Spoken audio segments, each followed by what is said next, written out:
नमस्कार दोस्तों, मैं डॉक्टर नंदन शुक्ला, आयुर्वेद एवं पंचकर्म चिकित्सक, वाराणसी, उत्तर प्रदेश से। दोस्तों, हम आज आपको आम वात यानी रूमेटॉइड अर्थराइटिस, गठिया जोड़ों के दर्द की एक बहुत अच्छी दवा और सस्ती दवा के बारे में बताने जा रहे हैं। आमवातारी रस, इसका आप सही मात्रा में और सही तरीके से इस्तेमाल करेंगे तो आपको बहुत लाभ मिलेगा। तो इस वीडियो में आपको पूरी जानकारी मिल जाएगी, इसका इस्तेमाल कैसे करते हैं, किन चीज़ों की सावधानी रखना चाहिए, कब इसका सेवन करना चाहिए, इसकी पूरी जानकारी मिलेगी। देखिए, सारी बड़ी कंपनियाँ बनाती हैं, बैद्यनाथ, डाबर, पतंजलि, धूतापेश्वर, सब बड़ी कंपनियां उसको बनाती हैं। बैद्यनाथ की 40 टैबलेट की पैकिंग 77 रुपीज़ की आती है, 40 टैबलेट की। इसी के आसपास और कंपनी की होगी, मतलब एक टैबलेट आपकी 1.5 से 2 रुपये की पड़ेगी। तो ये सस्ती दवा है, बहुत अच्छी दवा है, लेकिन इसका सही इस्तेमाल जानना बहुत ज़रूरी है। तो सही इस्तेमाल से क्या है, हालांकि ये सभी प्रकार के जोड़ों के दर्द में लाभ देती है, लेकिन विशेष रूप से ये गठिया यानी रूमेटॉइड अर्थराइटिस, वहाँ पे विशेष लाभ देती है। तो गठिया के लक्षण आपको बता देते हैं, क्योंकि आप सही दवा का सही बीमारी में इस्तेमाल करेंगे तो आपको बहुत अच्छा लाभ मिलेगा। तो पहले आपको कहाँ इसका इस्तेमाल करना है, कौन सी बीमारी, तो आम वात के कुछ लक्षण आपको बता देते हैं। इसमें ये महिलाओं में ज़्यादा पाया जाता है और ये कलाई के दर्द से शुरू होता है। आम वात में हमेशा आप ध्यान रखिए, ज़्यादातर 99% केसेस में कलाई या उंगलियों से दर्द शुरू होता है, फिर धीरे धीरे कोहनी में आता है, कंधे में आता है, फिर पूरे बड़े जॉइंट्स को पकड़ता है, जैसे घुटना और कूल्हा, ये सब। लेकिन ज़्यादातर लोगों में ये कलाई से ही शुरू होगा या उंगली से शुरू होता है, फिर उसके बाद कोहनी को पकड़ता है। तो ऐसे मरीज हमेशा आपसे बताएंगे कि शुरुआत में कलाई में हल्का हल्का दर्द शुरू हुआ था, तो वहाँ पर बहुत अच्छा लाभ देगा। तो आम वात का और ये आम वात जब भी होता है तो आप अक्सर दोनों साइड में होता है, मतलब एक हाथ में नहीं होता है। अगर एक हाथ में, दूसरे हाथ में भी होगा, एक घुटने में तो दूसरे घुटने में भी होगा, एक तरफ के घुटने में नहीं होता है। और इसमें जब सवेरे रोगी सो के उठता है तो शरीर एकदम जकड़ा रहता है, आधे घंटे के लिए शरीर जकड़ता है, क्योंकि आम बात है, मतलब आम रस शरीर में भरा हुआ है।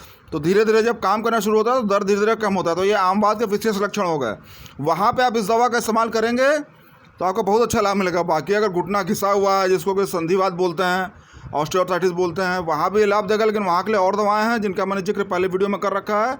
ये विशेष रूप से जो मैंने लक्षण बता दिए, इसलिए आपको आम वात के जो लक्षण होते हैं, और इसमें बिच्छू के काटने के समान पीड़ा होती है, वृश्चिक दंशवंश पीड़ा होती है, सुई चुभना जैसा, या बिच्छू के काटने के समान एकदम असहनीय टाइप पीड़ा होती है, वहाँ पर आप इस्तेमाल करेंगे। जो लक्षण मैंने बताए हैं, उन लक्षणों को देखते हुए आप इस्तेमाल करेंगे तो आपको बहुत अच्छा लाभ मिलेगा।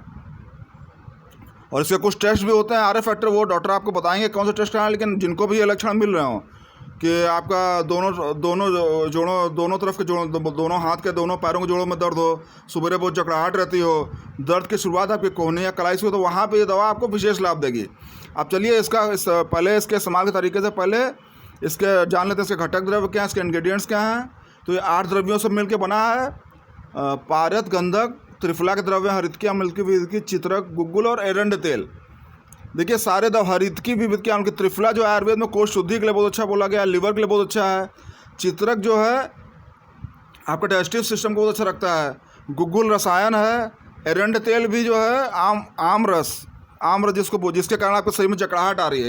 ये जो रूमेटॉइड अर्थराइटिस डिजीज होती है, शरीर में जो भी जकड़ाहट सुबह आपको महसूस होती है आधे घंटे के लिए, वो आम रस के कारण, मतलब जो आपने खाना खाया अच्छे से डाइजेस्ट नहीं हुआ और उसके कारण आपके स्रोत एकदम बंधे हुए हैं, आपका शरीर बंधा हुआ है। तो वहाँ पे एरंड तेल उसको पूरा खोलता भी है और कोष्ठ शुद्धि भी करता है, पेट को भी साफ कराता है। देखिए, आयुर्वेद में आमवात में रूमेटॉइड अर्थराइटिस में विरेचन, मतलब पेट कोष्ठ शुद्धि बहुत इसकी प्रधान चिकित्सा है। तो इसमें आप सारे घटक द्रव्य अगर देखेंगे तो इसमें आपको सारे, मतलब एरंड तेल मिल जा रहा है, त्रिफला मिल जा रहा है, चित्रक, गुग्गुल और पारद, गंधक मिल जा रहा है, और ये टैबलेट फॉर्म में आती है। तो इससे आपको कोष्ठ शुद्धि भी होगी और दर्द में विशेष लाभ होगा। जो मैंने लक्षण बताया, वो लोग ये जब इस्तेमाल करेंगे तो उनको विशेष इसका लाभ मिलेगा। बस एक बात का ध्यान रखिए कि ये आसानी से, जैसे मैं बताया, बैद्यनाथ के 40 हर कंपनी के उपलब्ध है और आसानी से उपलब्ध होने वाली दवा है, आपको आराम से बिना डॉक्टर प्रिस्क्रिप्शन के भी मिल जाएगी। लेकिन कोई भी रस जिसमें कि पारद और गंधक, मरकरी और सल्फर पड़ा होता है, उसमें आप एक बार डॉक्टर की सलाह लेकर चलेंगे तो अच्छा रहता है। बाकी इसमें सावधानी क्या बरतनी है, तो गर्भवती और स्तनपान कराने वाली महिलाएं, प्रेग्नेंट और लैक्टेटिंग मदर्स, तो बिना डॉक्टरी सलाह कोई दवा उनको नहीं लेनी चाहिए। उनको विशेष रूप से बात का ध्यान रखना है। जिन लोगों को किडनी में कोई दिक्कत है, किडनी यूरिया बढ़ा हुआ है, उनको कोई भी पारद वाली औषधि नहीं दी जाती है। इस बात का आप ध्यान रखिए। इसीलिए हम हमेशा हर मरीजों को, जिसमें कि रस औषधि जिसमें आयुर्वेद में बोलते हैं, जिसमें पारद गंधक पड़ा होता है, हमेशा कहते हैं क्रिएटिनिन यूरिया की जांच करा लीजिए। क्रिएटिनिन यूरिया किडनी की एक छोटी सी जांच होती है, अगर वो सही है तो ये रस आप इस्तेमाल करेंगे तो कोई दिक्कत नहीं होगी। आपका क्रिएटिनिन यूरिया बढ़ा हुआ है, आप इसको इस्तेमाल करेंगे तो दिक्कत होती है। तो ये छोटी सावधानी रखनी पड़ती है, जो कई लोग नहीं रखते हैं और फिर कहते हैं कि आयुर्वेद की दवा से ऐसी दिक्कत हो गई। कोई दिक्कत नहीं होगी, आप सही तरीके से करके चलिए। इसीलिए हमेशा रस औषधि कोई भी लीजिए, जिसमें रस औषधि मतलब जिसमें पारद, मरकरी और सल्फर पड़ा है, उसको आप हमेशा क्रिएटिनिन यूरिया की जांच जरूर करा लीजिए। किडनी की एक छोटी सी खून की जांच होती है, क्रिएटिनिन और यूरिया, वो निश्चित करा के ही इसको लेना चाहिए। अब इसको लेने का तरीका क्या है, इसकी मात्रा क्या है, तो इसको 250 मिलीग्राम से 500 मिलीग्राम एक समय की मात्रा है। ऐसी मात्रा सुबह शाम ली जाती है। 1 से 2 गोली सुबह, 1 से 2 गोली शाम। और इसका और अच्छे से आप इसको कुनकुने पानी से ले लीजिए। और इसका और अच्छा आपको रिजल्ट चाहिए तो अजमुदादी चूर्ण आता है आयुर्वेद का, उसके लिए मैंने वीडियो बनाया, उसका लिंक आपको नीचे मिल जाएगा। अजमुदादी चूर्ण, इसको अजमुदादी चूर्ण के संग लीजिए तो बहुत अच्छा आपको लाभ मिलेगा। आपको अजमुदादी चूर्ण के संग लेना है तो इसकी 1 गोली मतलब 250 मिलीग्राम सुबह दोपहर शाम लेनी है। और अजमुदादी चूर्ण 4 ग्राम सुबह दोपहर शाम।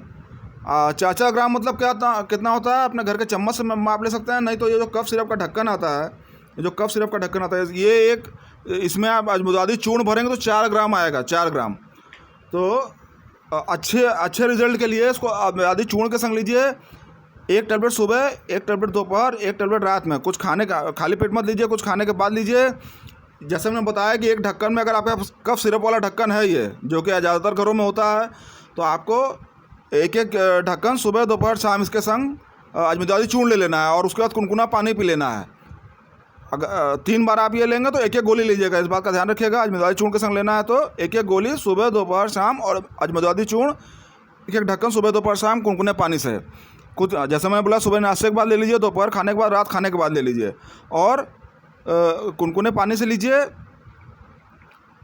ये इसमें विशेष ध्यान रखना। बाकी सारे मैंने, और इसमें परहेज़ क्या रखना है तो देखिए, आम बात है, मतलब आप खुद जो आम बात करो उनको पता, उनका डाइजेशन अच्छा, तो खाना पीना सादा रखिए, पानी हमेशा अच्छी मात्रा में पीजिए।